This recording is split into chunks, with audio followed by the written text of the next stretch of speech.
this by binding to the ferrous iron on the heme prosthetic group on beta subunit of histidine 105. And when it binds to the heme lifts off the enzyme, removing the inhibition, and the enzyme is activated 200 to 400 fold. And this can happen at nanomolar concentrations. It's exquisitely sensitive to nitric oxide.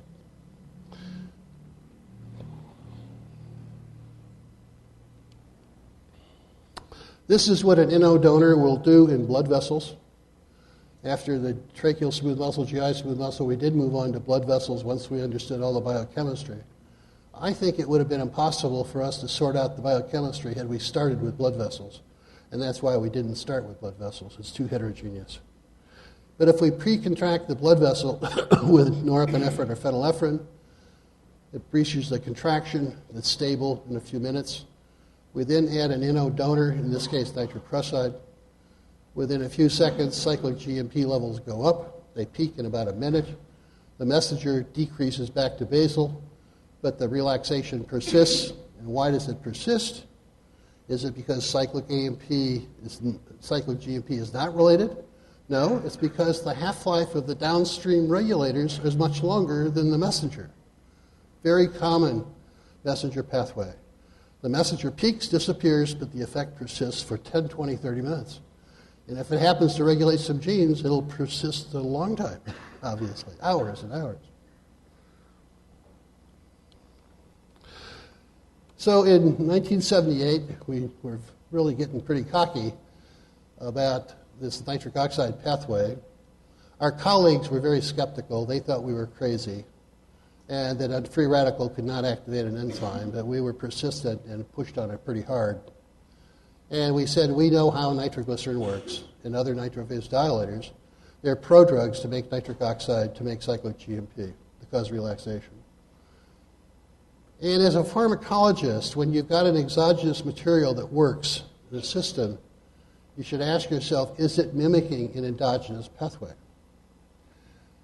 The opiates led to the search for enkephalins. There are many other examples in the pharmacologic literature where an agent does something and you have to say, is that how it works in the body? Is there something like it in the body? And it happens over and over again. So I proposed in 1978 that hormonal regulation of cyclic GMP accumulation, and we now knew that there were several tissues where hormones would increase cyclic GMP.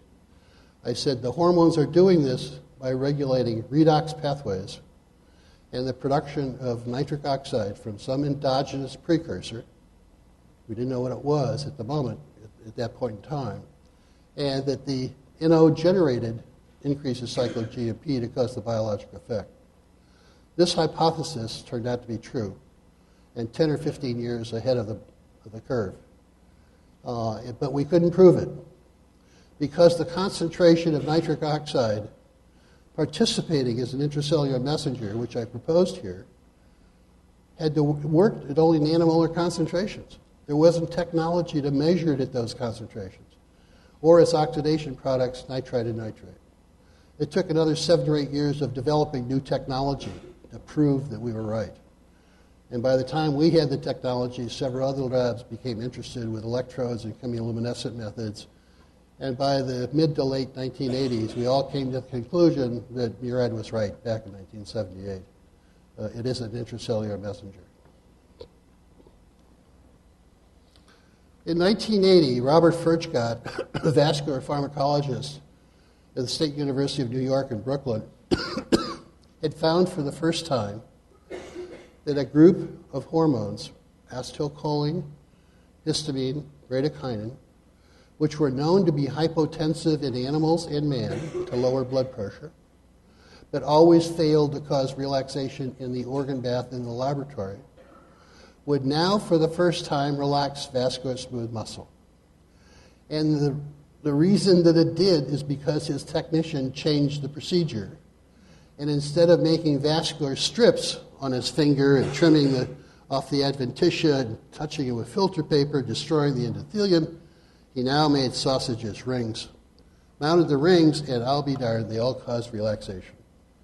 And Bob was pretty clever and realized that the endothelium was contributing to the relaxation of the endothelial-dependent vasodilators.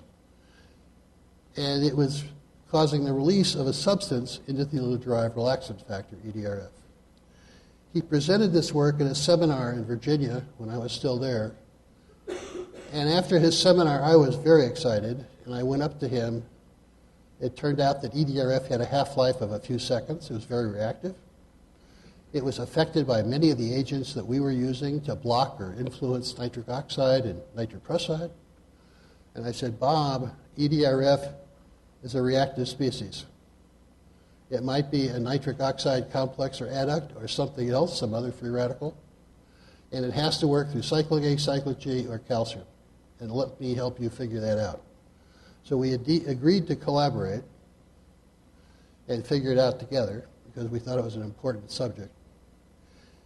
His wife was with him on that trip to Charlottesville. My wife took his wife to Monticello. She slipped on some steps, broke her leg. The x-ray revealed metastatic breast cancer in her leg. Bob was distraught. He returned to New York. He took care of his wife. She died about 8 or 9 months later. And that collaboration never took place. About that time, we had already moved to Stanford. I asked my fellow one day, Robert Rappaport, had he ever received samples from Furchtgott's lab? He said no. He smiled, and I said, Bob, Robert, what's going on? He said, I've been stashing away samples in the Revco. I've done the experiment, but I haven't assayed them.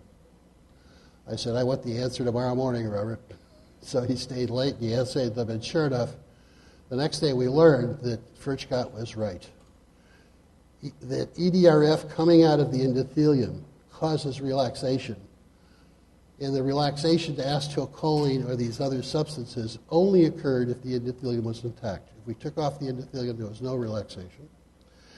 When the endothelium was intact, the smooth muscle compartment accumulated cyclic GMP that caused the relaxation. And if you took off the endothelium, you had no cyclic GMP increase. So the expectation turned out to be true. And the story attracted a lot of attention with all the vascular biology crowd. And within a couple of years, there was a lot of interest in this whole field of endothelial regulation of vasomotor tone. So let me put this together for you. This cartoon represents a blood vessel with the endothelium on the left, the smooth muscle compartment on the right. And in red are 3 categories of vasodilators that work by enhancing cyclic GMP synthesis. There are other ways to cause relaxation. If you increase cyclic AMP, you decrease calcium. There are various ways to get there, phosphodiesterase inhibitors. But these are the ways that enhance cyclic GMP synthesis. The nitrovasodilators in the middle, I already summarized for you, are prodrugs that get converted to nitric oxide. Some of them are converted to nitric oxide in the bloodstream based on pH and oxygen tension or other local factors. Some of them require enzymatic conversion. Nitroglycerin requires a heme protein to strip off the nitro group off the glycerol. The nitric oxide activates soluble guanylate cyclase to make cyclic GMP on the right-hand side, which activates a cyclic G-dependent protein kinase, phosphorylates a variety of proteins that you can chase with P32 incorporation on 2D gels, as we did.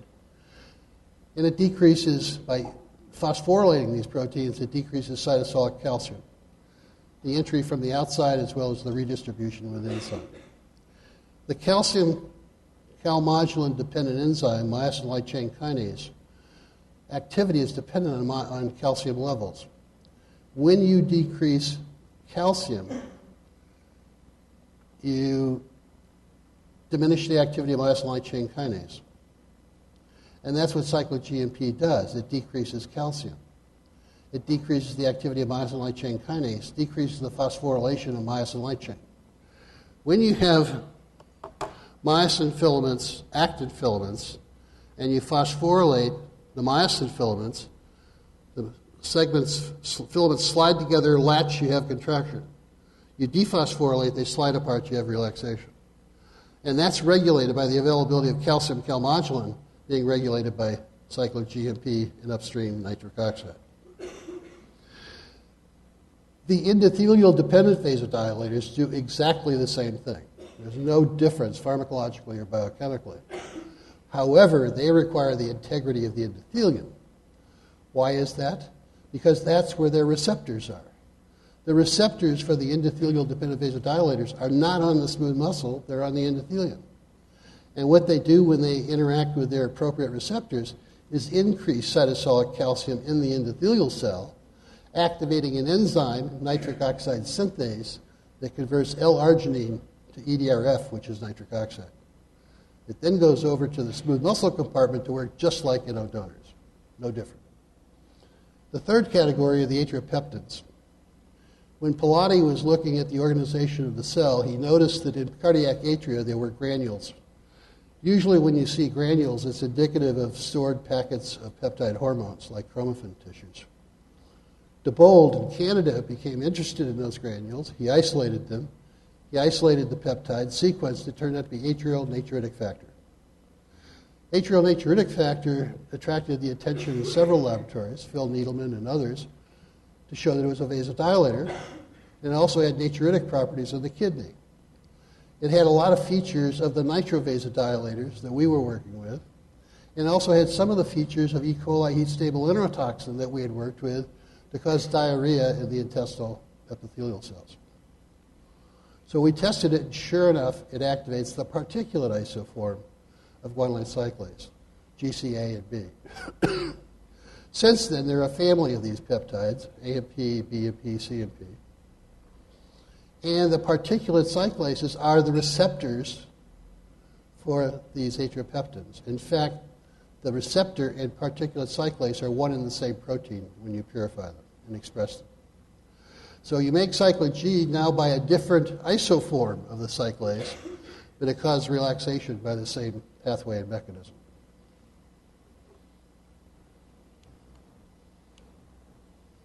I'm skipping through some very important observations of other labs along the way to get to the nitric oxide synthases. There are three isoforms of nitric oxide synthase. They were first called neuronal NOS, inducible NOS, endothelial NOS.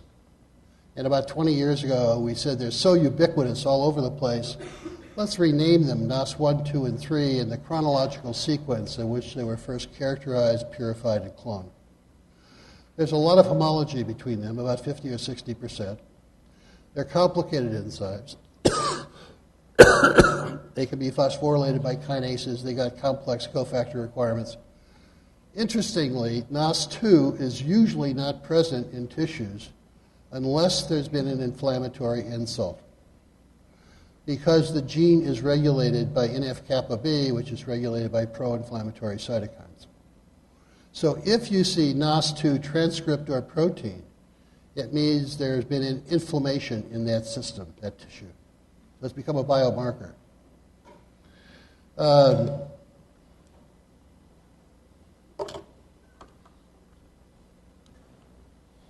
All of the enzymes carry out this reaction. They oxidize the guanidinonitrogen of L-arginine, the substrate, to a hydroxyarginine, which is further oxidized to citrulline and nitric oxide.